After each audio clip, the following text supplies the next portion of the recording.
Hi everyone, and welcome to my Mythic Opulence guide, and sorry for the delay getting this out. I've had this footage for a few weeks, life's been really busy, so sorry for the delay. So let's go down and look at this. For raid makeup, you want 4 healers, and 2 tanks, and then the rest DPS.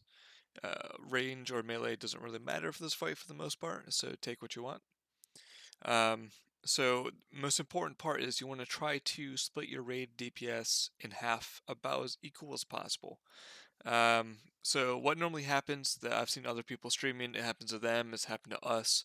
I can't remember if it happened on this kill, is if one side's way ahead, they just literally just sit there and wait till the other side catches up at the very end. Both ads have to die within, I think it was like 20 seconds, 15 seconds of each other. Otherwise, the boss gets double damage and it's a wipe.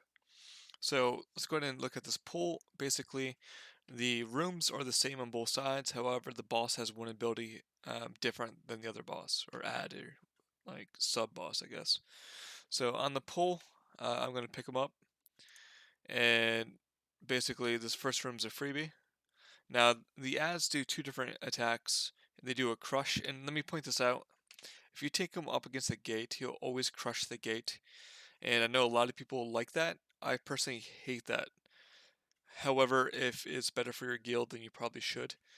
I normally take him back here, and he normally does crush the wall or in this general direction, anyways. But if you take him along the gate, which up in these next rooms, he, from what I've been told, always crushes the gate, so nobody gets hit by the crush. So if that's what you guys are like prefer or what you guys like better, then do that. So with well, as soon as I say it, he crushes the wrong way. To dodge this is very simple, and if you're just starting out, a lot of people are going to get hit by it. Everybody should just be in melee, and you can just quickly walk behind him.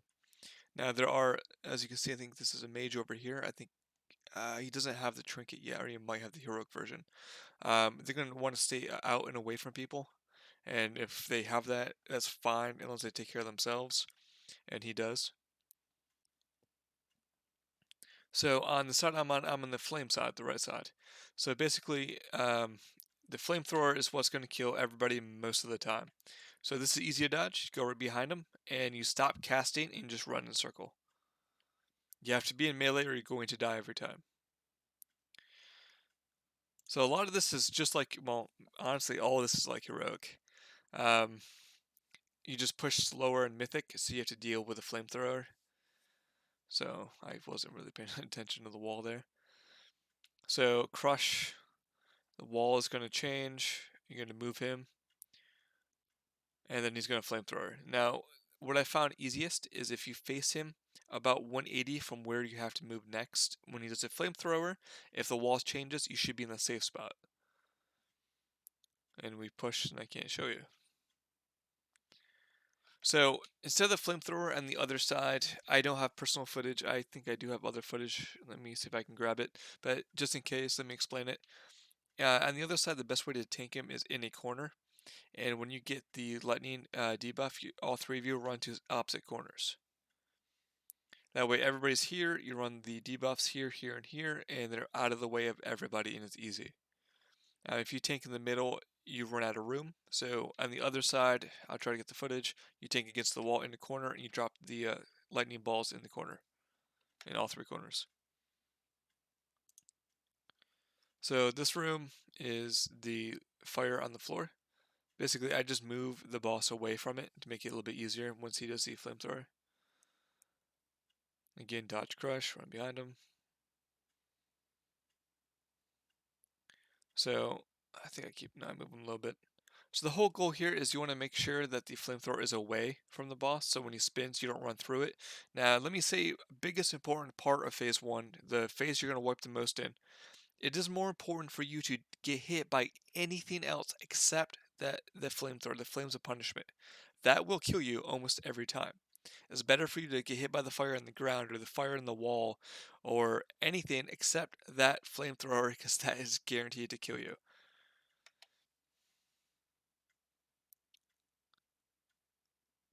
Alright, so this room is poison room. I honestly don't know what it does because it doesn't really do much. It might be a healing thing, but we've never once wiped in this room or nor lost anybody. While this is happening, let me talk about another mythic mechanic. Periodically, two DPS will automatically switch sides. So you get a debuff on you and it tells you you're going to be switched, and then after a given period of seconds, you're going to switch sides. When this happens, the most important thing to understand is you are immune to all damage for 10 seconds if you don't move. So if you're going to be teleported into a bad position, which isn't your fault, it is very imperative that you just stand still. If you just move right away, you can instantly die. However, if you just stand still for 10 seconds, it's a joke. Like you don't die. Phase 1 is extremely frustrating. This is where most of your whips is going to be. People are going to have a flamethrower. People are going to get crushed. People are going to drop balls, the lightning balls on the raid. Um, there's going to be a whole slew of dumb mistakes, if I dare to call them that. They call it that. So just a little heads up here. This is extremely frustrating, especially when you know the fight yourself and you watch your teammates just die to dumb stuff. So here I try to position him at like 180 degrees away from it. So let's see if it does it here. So if you spin with him and the wall changes, you should be in the safe area, which we killed too fast. Alright, so let's talk about gems here. As a tank, you can only get diamond. That's it. You don't have a choice. But there's a few important things here. Um, at least one healer on each side has to get amethyst. At least one. Amethyst gives you a 15-second buff that lowers the shadow damage you take by 90%. I believe those numbers are right.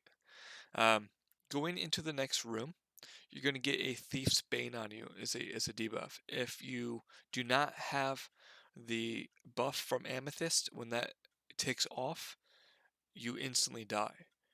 We've lost 2, 3, 4 people. Like perfect pull, get to the next room, 2 to 3, maybe 4 people died because they did not have the buff on them.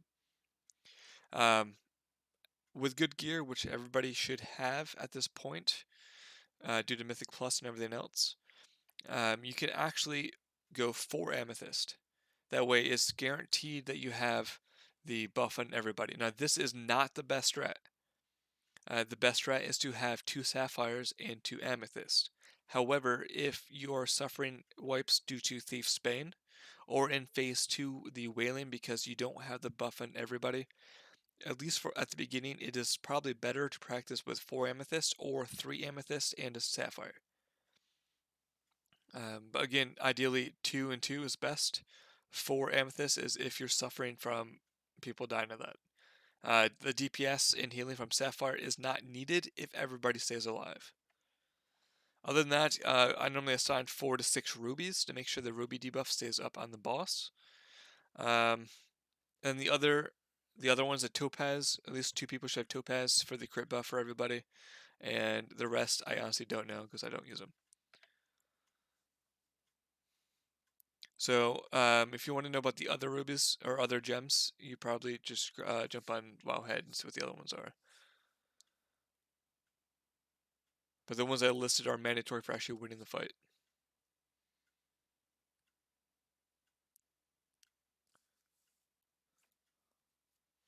You can see these stacks of the rubies adding up. Ideally, you want to get that stack up. Increases the damage that the boss takes for the more stacks he has.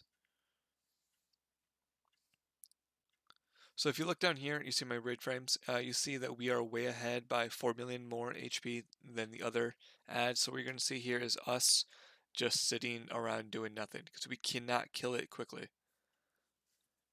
In this room, everything is magnified. Watch this flamethrower right here. The only way to survive this is if you do not cast anything. Here you can see the debuff, or the buff is here from Amethyst.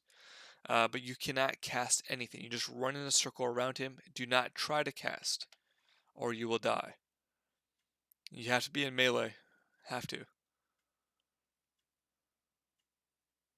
That DPS was just transported with the mythic mechanic. So this is going to get kind of boring right about now when I call DPS to stop. So even though DPS stops, they still have to do the mechanics. There's been a few times where I told them to stop and they just didn't pay attention and died to the flamethrower.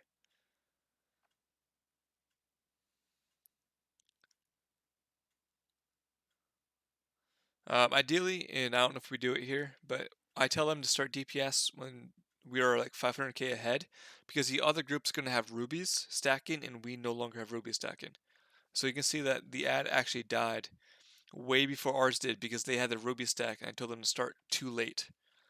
But we still kill it with enough time, so it doesn't matter. But just a little warning. There's the lightning ball, by the way. If you have the debuff and then you get picked to teleport over, you would drop the lightning ball on the other side of the room. If you stand in that, it will stun you and do massive damage, and it will kill you.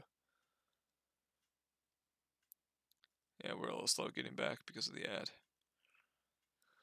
Alright, so for positioning, there's a couple ways you can do this. Let me break down the easiest way we found for this.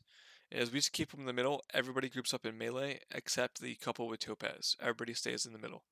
I've seen strats where you pull them in the corner, then then use 2 rings apiece to keep the ads in the corner as you AoE them down. But if you have enough damage just to kill them, it's not worth putting the boss in the corner at all. So we keep them in the middle. Everybody stacks in the melee. The topaz is out. The tanks switch when your diamond breaks. So here, liquid gold has to get really far out. Like the first few needs to be as far as possible. You can run up the hallways if we came down. So you just get them out. So coin shower. The strat that you should use that's not in our current setup here is coin shower is physical damage. Being physical damage, you can actually bop it and nobody takes damage. So the best way to do this is to run 2 pallies at least, or more is makes it even easier. So if you run with at least 2 pallies, what we do is we soak both coin showers, the very first two, because they're the lowest damaging coin showers. So everybody group up here. We will soak this. Use raid cooldowns if you have to. Tanks, I normally just run in to soak it as well. Here's the ads. You just blow these up. I grip these in. Death Knights and Vengeance are good because of their AoE grips.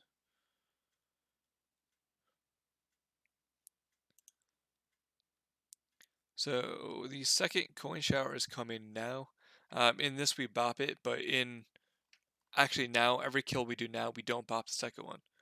So we just soak it. If you get it and you have an immunity, then you just run out and you pop your immunity. So this willing and greed is shadow damage. So you need the buff in everybody here so they don't instantly die. And my diamond's broken, so my co-tank just taunts, by the way. But the Wailing Greed does a lot of shadow damage. You have to have the buff from Amethyst on you. However, at the end of Wailing Greed, he gets 15% more damage. So coin showers at this point would do even more damage. So the strat is to soak the first two when they're the lowest damage possible. And then 3 and 4 will be either immunities or bops. So if you have immunities, you just use that when we save the bop. If you don't have immunity, we bop you. So she ran out with a bop, and nobody takes damage.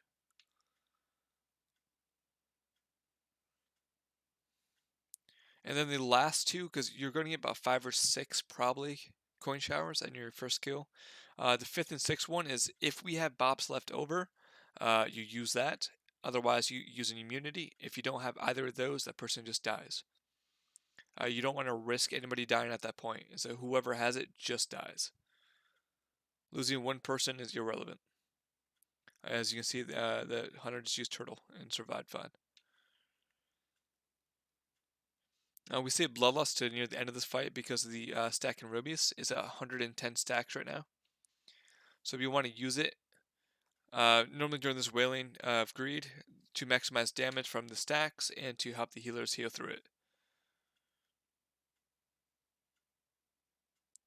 Oh, I didn't say this. The puddles that you drop will get really big when he does his one ability, which is why you need to get them way out there.